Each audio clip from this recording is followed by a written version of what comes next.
Muchas gracias por estar una vez más del otro lado de la sintonía. Es un placer tenerlos allí, donde quiera que estén en el mundo. Les habla Ezequiel Trumper.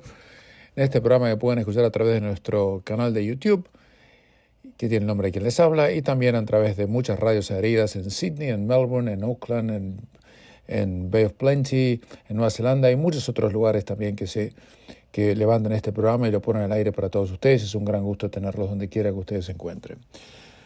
Vamos a empezar. Tenemos mucha información para contarles en un programa que vamos a hacer también un giro a la nostalgia, una nostalgia muy reciente y muy dolorosa para que no se olviden. Yo no me olvido tampoco.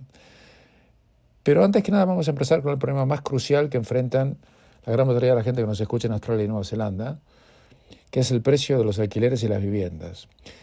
Esto es lo que le voy a contar son los números fríos y parece mentira, porque es como si estuviéramos hablando de un país de alta inflación, pero inflación a la Argentina o a la venezolana, pero es una inflación a la australiana en un rubro solo.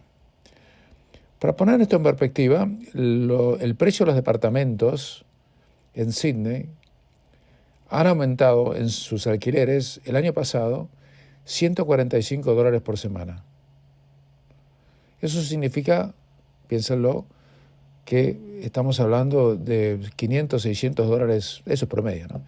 $500, $600 más por mes de alquileres que la gente tiene que pagar.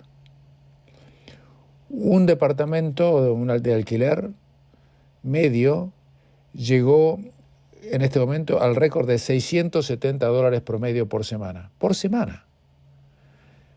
Y lo que es un aumento del 8% en relación a junio del año pasado, y es casi un 30% si se toma en forma anualizada.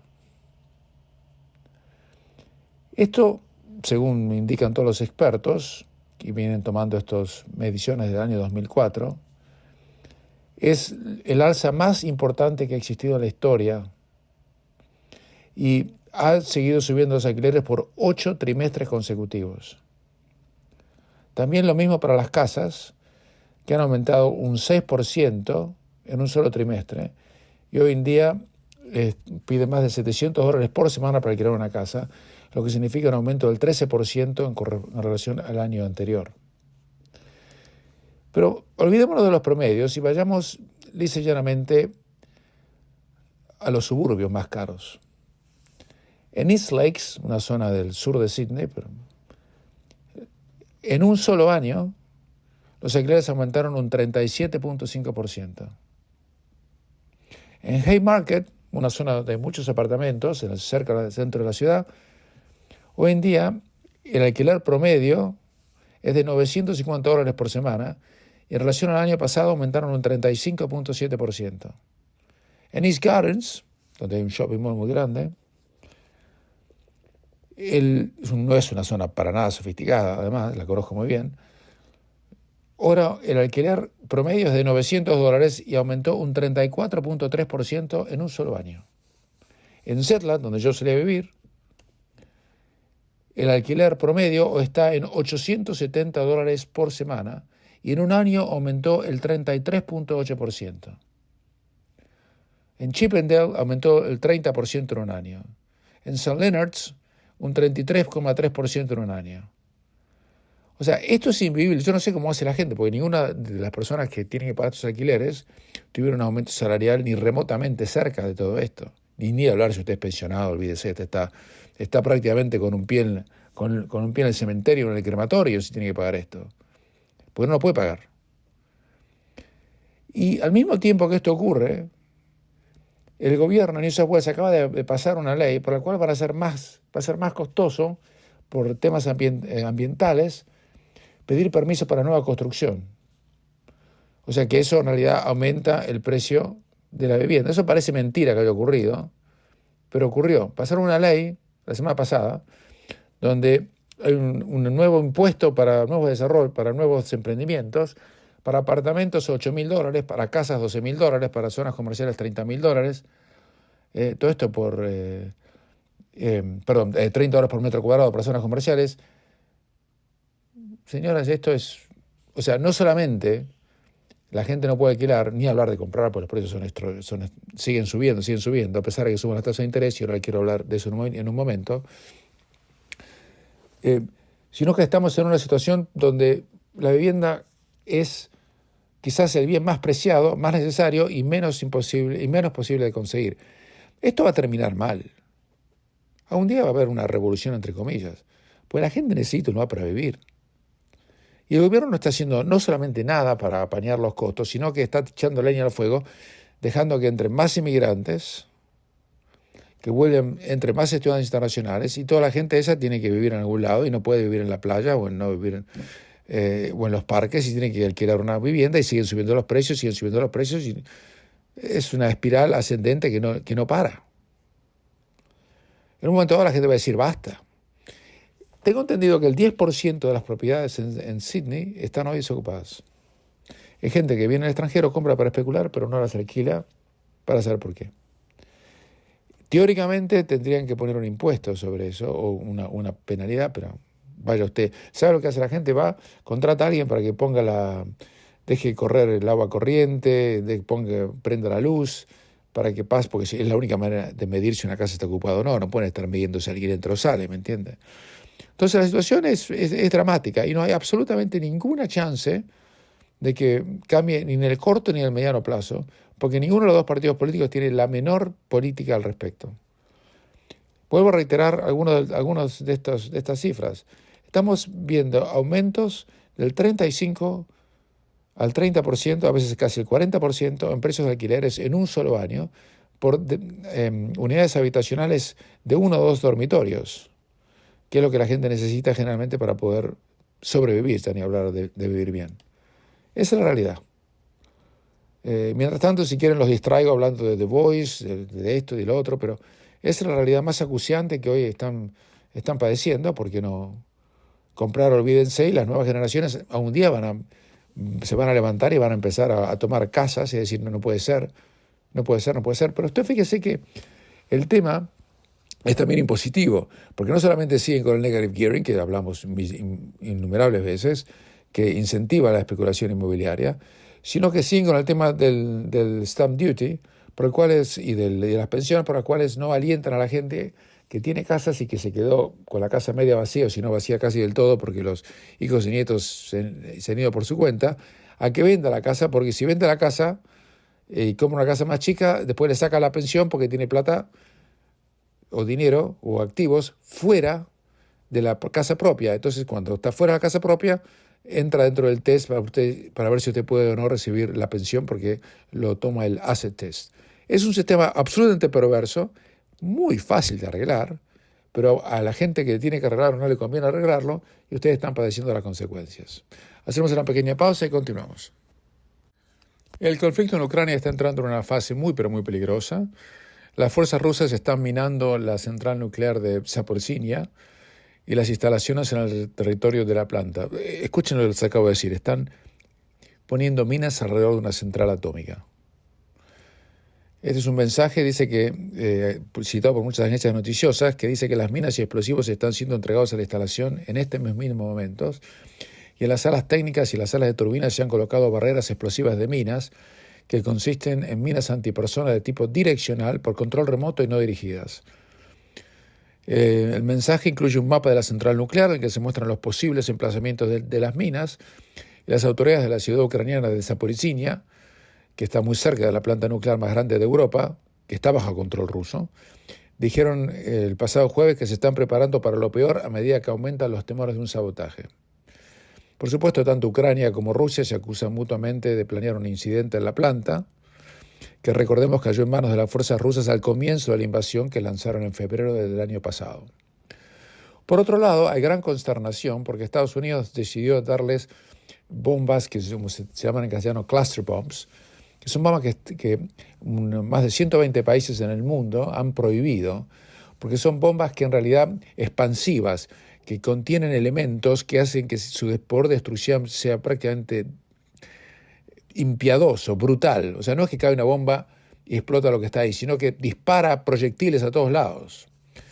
Pero el pasado viernes, los Estados Unidos confirmaron que estaban mandando estas armas a Ucrania, Biden dijo que había sido una decisión muy difícil, y en respuesta Gran Bretaña, Nueva Zelanda, Australia y Canadá, todos en conjunto dijeron que se oponían al uso de este tipo de armas. Estas armas han sido prohibidas, como reitero, en más de 100 países por el peligro que causa a los civiles, gente que no tiene nada que ver. Porque lo que hacen es mandar pequeñas bombitas que pueden matar indiscriminadamente en un área enorme. Y no se entiende por qué Estados Unidos se las mandó a Ucrania. No se puede entender. Ucrania dijo que no las va a usar, claro, seguro, sí. Las van a poner bajo tierra. Y el presidente Biden dijo que le tomó un montón de tiempo que lo convenzan para mandárselas. Y al final no sé cómo lo convencieron. Pero que lo hizo porque los ucranianos se están quedando sin balas, sin municiones. Todos los grupos de derechos humanos han criticado esto. Hizo que esto presente una grave amenaza a las vidas civiles, bla, bla, bla, bla. Pero lo siguen haciendo igual. Por un lado dinamitan centrales nucleares, por otro lado mandan estas bombas terriblemente destructivas que dicen que no la van a usar, sí, para qué se la mandaron entonces. Y la guerra continúa y no hay absolutamente ningún viso en este momento de que esto puede parar. No es que pueda terminar muy mal, va yendo muy pero muy mal, y realmente hoy en día la debilidad de los Estados Unidos en materia de política exterior llama la atención. Ustedes fíjense que los enemigos mortales que mantenían un cierto impasse en el Golfo Pérsico eran Arabia Saudita e Irán, que eran enemigos acérrimos. Pero eran enemigos acérrimos, ya no son más. China los juntó y ahora hasta tienen intercambios diplomáticos.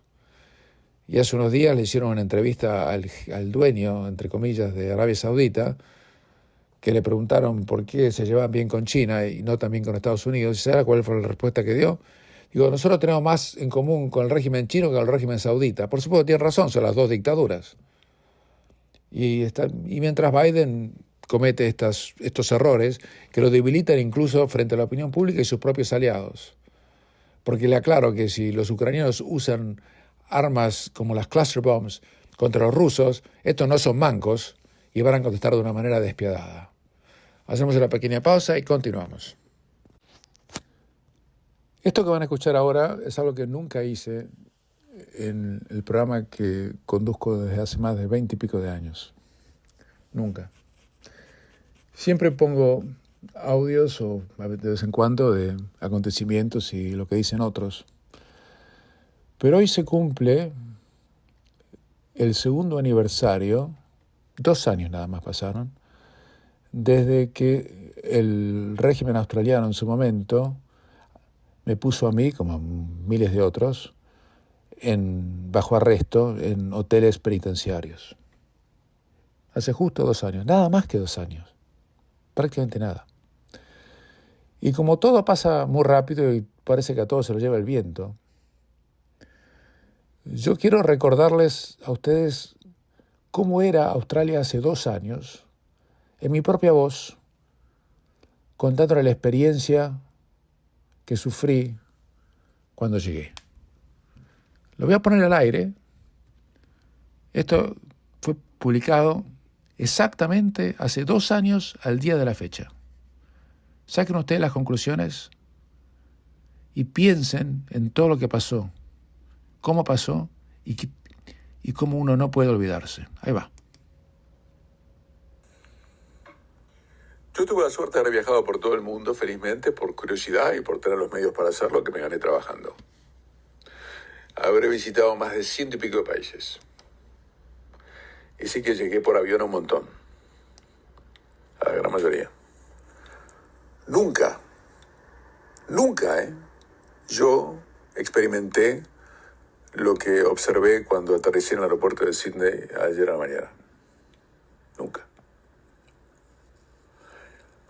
Antes de llegar, la gente del avión, una compañía de transporte estadounidense que me trajo de Los Ángeles, en el avión, ¿sabe cuánta gente permitieron? En un avión que tenía más de 300 personas de capacidad, había 26. 26 personas. Las azafatas estadounidenses Porque Qantas no vuela, tú ya sabes, Qantas no vuela más internacionalmente desde marzo del 2020. Increíblemente los pilotos están desesperados. Hay pilotos que hace 500 días que no vuelan un avión y están viviendo de subsidios estatales.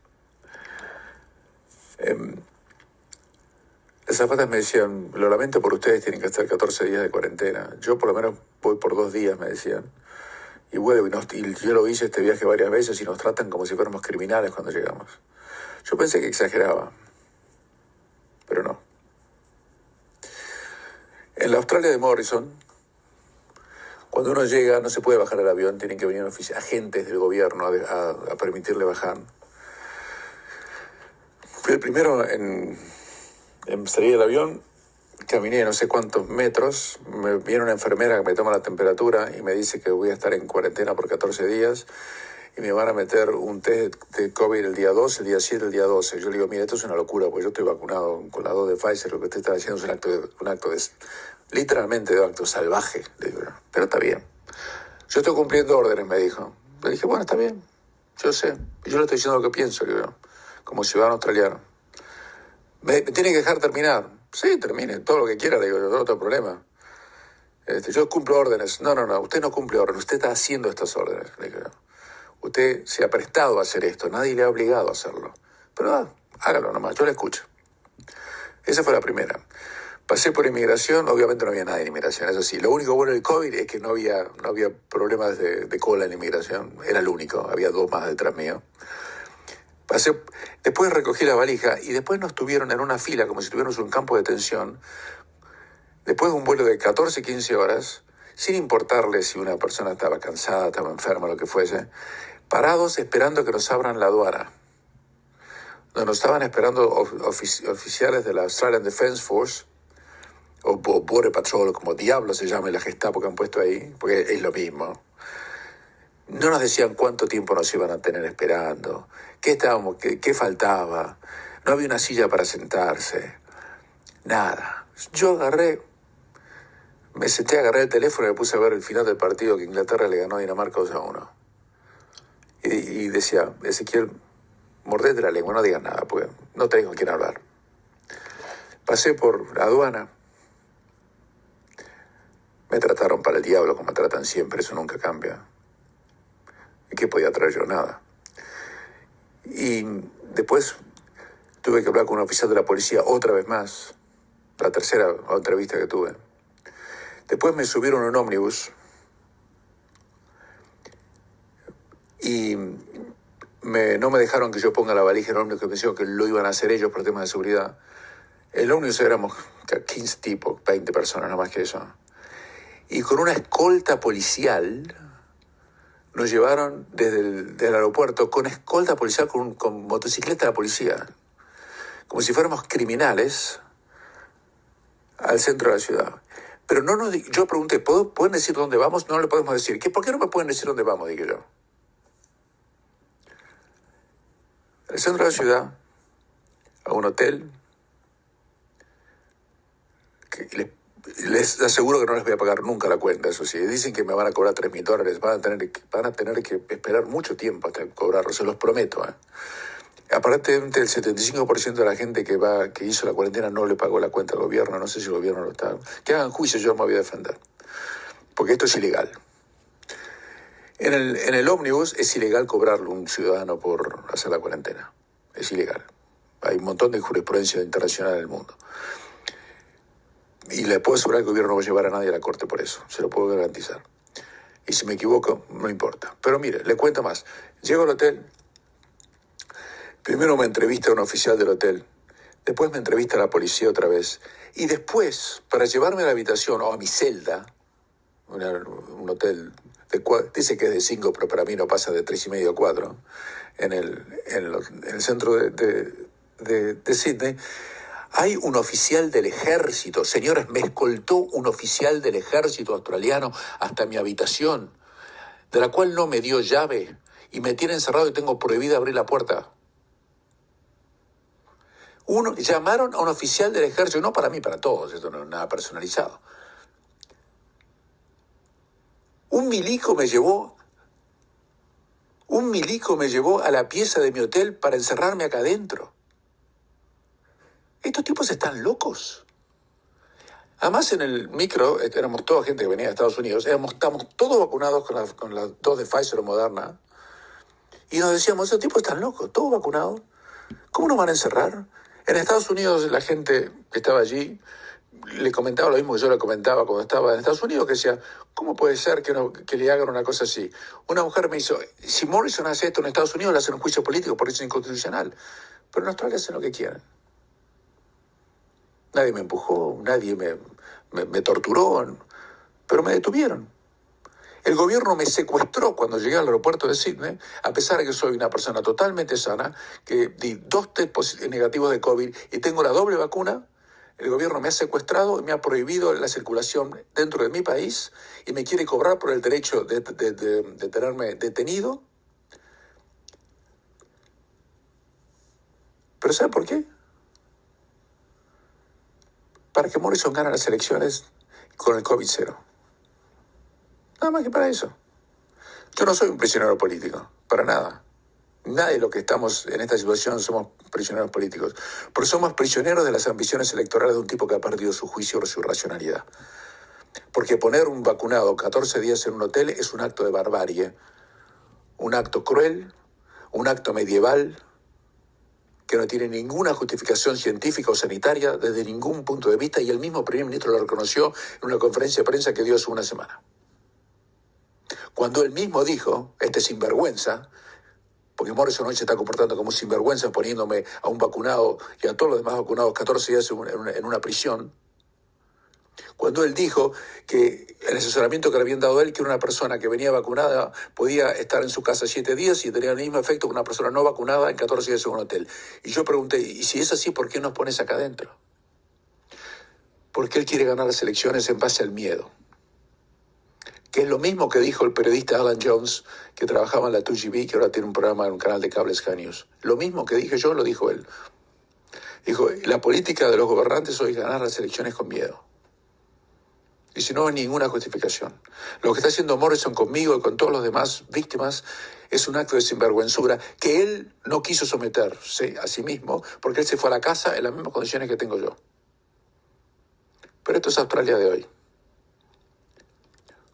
No solamente un manicomio, un estado policíaco y un estado perverso, porque lo que están haciendo con la gente es una perversidad total. El lockdown que están haciendo es absolutamente injustificado, no se hace en ningún lugar del mundo, y la obsesión con el COVID-0 es un acto de insania colectiva. Pero yo se los cuento, no sé cuánto más tiempo voy a quedarme en Australia, yo vine a hacer algunas cosas, en algunos meses más me iré de vuelta a Miami y no sé si voy a volver, probablemente no. O iré y volveré. Y así fue, y nunca más volví. A los pocos meses, a las pocas semanas de contarles eso, de seguir contando lo que había pasado en la cuarentena, no volví más. Y justo me quería acordar hoy, porque pasaron exactamente 2 años de que eso que acaban de escuchar fue puesto al aire y que tuvo una enorme repercusión en su momento porque no había muchos testimonios de gente en cuarentena. Es más, hubo gente que se suicidó en cuarentena y la prensa tenía un pacto con el gobierno de no publicarlo. La cuarentena fue terrible, no me dejaron salir de una pieza por 14 días, no pude ver la luz del sol, no pude higienizar mi cuarto, me negaron hasta darme una aspiradora para que yo pudiera limpiar la alfombra. Ni siquiera me permitieron cambiar las toallas o lavarlas. Cada vez que me hacían test de COVID me lo hacían con una crueldad, que me hicieron muchos test de COVID, nunca con esa violencia. Y eso fue lo que pasó. Pasaron 2 años nada más. Parece una eternidad. Pero 2 años es muy poco en la vida de una persona. Y yo quería recordarles a ustedes qué fue lo que pasó en ese país. Usted fíjese que Morrison después perdió las elecciones porque tuvo que levantar el COVID-0. Pero quienes ganaron las elecciones, aquellos con la política del miedo, fueron los premios de todos los estados. De Victoria, de Western Australia, de Queensland y demás. O sea que lo que yo decía en ese momento, todo se cumplió. Un recuerdo nada más. Prometo no hacerlo de vuelta. Pero quería recordarles qué fue lo que pasó. Hacemos una pequeña pausa y continuamos. Hay mucha gente que no quiere emigrar a Australia hoy por un solo problema y prefieren ir a Canadá, a Estados Unidos y otros países similares. El problema es que Australia le niega la entrada a los padres de los inmigrantes. Hay en este momento una lista de espera que puede llegar a durar hasta 50 años, o sea que la gran mayoría, el 99% no va a poder sobrevivir, para poder uno traer a los padres, si es inmigrante, a que vengan a reunirse con ellos en Australia a vivir. Y eso ha hecho que muchos inmigrantes con capacidades, con estudios, ingenieros y contadores y demás, hayan dicho no, Australia prefiere no ir por justamente el problema que están teniendo para poder después reunirse con sus padres. Las listas de espera son de hasta 50 años y además tienen que pagar aranceles de hasta $50,000. Por ejemplo, está el caso de un ingeniero de origen indio que vive en Adelaida, que se vino a vivir a Australia hace 20 años, pero después de esperar más de 5 años para que las visas de sus padres puedan ser consideradas, está realmente pensando si realmente hizo lo correcto y se está yendo. Y él dice, no, usted no va a poder atraer profesionales si le dice que usted puede venir, pero que sus padres no pueden venir acá a reunirse con usted nunca. A vivir, quiere decir. Y eso que las visas uno lo puede hacer sin que le cueste nada al Estado, diciendo que no van a tener servicio de Medicare ni nada parecido. Países como Canadá o los Estados Unidos no son así. Pero esta política que empezó con John Howard sigue hasta el día de la fecha y cada vez es más y más y más y más difícil. Hacemos una pequeña pausa y continuamos. En unos 10 días más va a empezar el Campeonato Mundial de Fútbol FIFA femenino que va a tener lugar en Nueva Zelanda y en Australia. A mí, como amante del fútbol, el Campeonato Mundial femenino no me genera ninguna expectativa, por decir que directamente no me interesa ni verlo. Pero quizás usted sí, si quiere verlo, disfrútelo. Yo no creo que ni siquiera lo comente aquí porque no tiene muy poco interés en la audiencia, en mi opinión por lo menos, ¿no? Quizás algo comente, vamos a ver, depende. Pero lo que le quiero comentar es la decisión insólitamente aceptada por FIFA de que en los estadios donde se juegan los partidos, 35 partidos en Australia y 29 en Nueva Zelanda, se va a permitir que junto con la bandera australiana y junto con la bandera neozelandesa respectivamente, y la bandera de la FIFA, se permita que esté en amplio despliegue y la bandera de los aborígenes en Australia y también la bandera de los maoríes, conocida como Tino Rangitaritanga, en todos los partidos. El Mundial se va a jugar del 20 de julio al 20 de agosto. Y lo increíble de todo esto es que yo sepa, Australia tiene una sola bandera. Y que cuando fueron a pelear los Anzacs por la libertad de los australianos contra el fascismo, lo hacían en nombre de la bandera australiana. Que yo sepa, no había ninguna otra. En Nueva Zelanda el tema es más agudo todavía, porque hubo una propuesta hace varios años de cambiar la bandera neozelandesa por una bandera multicolor. Pusieron un referéndum y perdieron por paliza, por muerte. Y así todo, a pesar de que la gente votó en contra de que en Nueva Zelanda haya una segunda bandera, ahora el gobierno ha aceptado y ha pedido que la bandera maorí flamee en Nueva Zelanda y la bandera de los aborígenes flamee en Australia. Insólitamente, Gianni Infantino, el presidente de la FIFA, que prohíbe toda manifestación política, en los partidos de las ligas usted no puede ni siquiera ponerse un brazalete que diga dejen de matar gente en Ucrania o lo que fuese, no lo puede hacer. Está prohibido. Lo pueden hacer las instituciones, los jugadores no lo pueden hacer, pero Infantino acá hace una excepción y dice que estas banderas, dice él en palabras textuales, expresan un espíritu de mutuo respeto, identidad nacional y reconocimiento de las culturas aborígenes. ¿Qué mutuo respeto? ¿Qué identidad nacional? El Chief Executive de Fútbol Australia, James Johnson, describió esta aprobación como un momento importante para todos los australianos, especialmente para los aborígenes. ¿A usted realmente se siente que este es un momento importante? Yo le pregunto nada más, ¿no?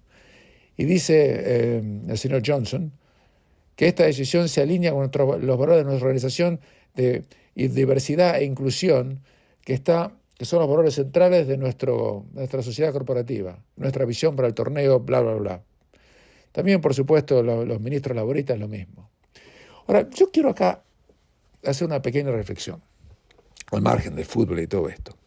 ¿Por qué todas estas instituciones de abogados, de contadores, consultoras, empresas corporativas, están saliendo a meterse en un tema político que no es el tema que tiene que ver con lo que ellos hacen? ¿Por qué se meten a apoyar el sí en la voz? ¿Por qué? Si quieren yo le doy la respuesta, porque los diarios no la van a encontrar. Porque hay guita de por medio. Porque les conviene por plata, muchachos. Y les voy a explicar por qué. Todas estas empresas o reciben subsidios del gobierno o contratos del gobierno. Todas, sin excepción. Abogados, contadores, consultores, asociaciones deportivas y demás. Si usted no apoya lo que el gobierno quiere en ese sentido, ¿sabe los contratos que le van a dar? ¿Sabe? Bueno, ya sabe, ninguno. ¿Sabe los subsidios que le van a dar? 0. Esa es la razón. Métase en la cabeza. No es que de repente vieron la luz y se iluminaron o se inspiraron o tienen compasión. Un cuerno lo hacen por guita, como dicen los argentinos, por plata. Y eso es lo que más fastidio me da. Que el gobierno en este caso debió haber mantenido una equidad neutral, pero no, ni siquiera eso. Le dije hace unos programas que el gobierno laborista, usted sabe que yo critico tanto a los liberales como a los laboristas, me da exactamente lo mismo. Escuche lo que dije hace 2 años cuando Morrison era primer ministro, que acabo de volver a escuchar. Los gobiernos, en este caso, el gobierno laborista le está dando subsidios deducibles de impuestos a quienes hacían campaña por el sí y le niegan esa